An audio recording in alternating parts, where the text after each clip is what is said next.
peux nous expliquer un peu c'est quoi les différents rôles qu'on peut avoir en termes de copilote, à quoi il sert le copilote, et qu'est-ce qu'il peut faire que des internes, on va dire, entre guillemets, au sein de la fonction finance ne peuvent pas faire? Alors, je ne parlerai pas de rôle, je parlerai de posture. En fonction du besoin d'une entreprise, elle va aller chercher des profils et donc des postures derrière qui vont être différents par rapport à son besoin.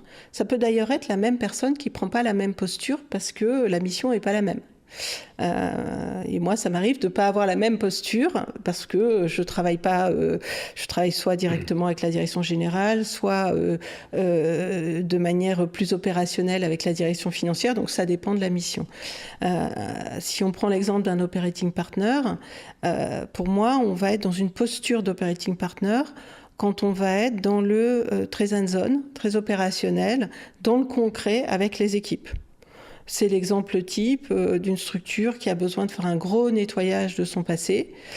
Et l'operating partner, il va venir aider, par exemple, la direction financière à travailler ce nettoyage du passé de manière très concrète au fond de la mine avec les équipes, mais avec sa posture externe aussi. Et donc les aider à garder du recul par rapport au fait qu'ils sont au fond de la mine et qu'ils doivent nettoyer tous les jours, etc. Un bas de bilan qui n'a pas été nettoyé, par exemple. Donc ça va être du très concret, du très opérationnel.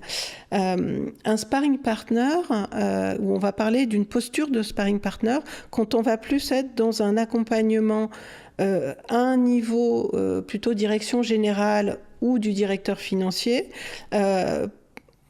pour l'aider à réfléchir, pour le challenger, pour travailler la stratégie avec lui, pour travailler une transformation.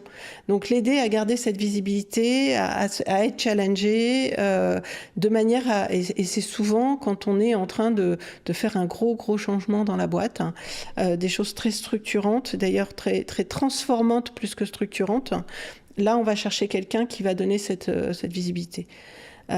Après, ça peut être juste avoir besoin d'un senior advisor qui va être membre de board.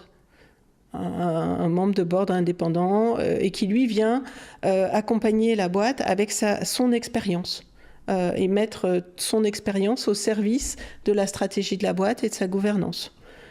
Ou alors, on n'a pas de directeur financier, il faut quelqu'un pour le remplacer, et là, c'est plus du pur management de transition.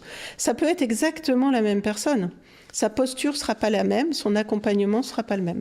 Moi, ça m'arrive d'être très operating partner, ça m'arrive d'être sparring partner, ça m'est arrivé d'être DAF de transition. Ça dépend du besoin, et puis parfois, c'est un peu tout.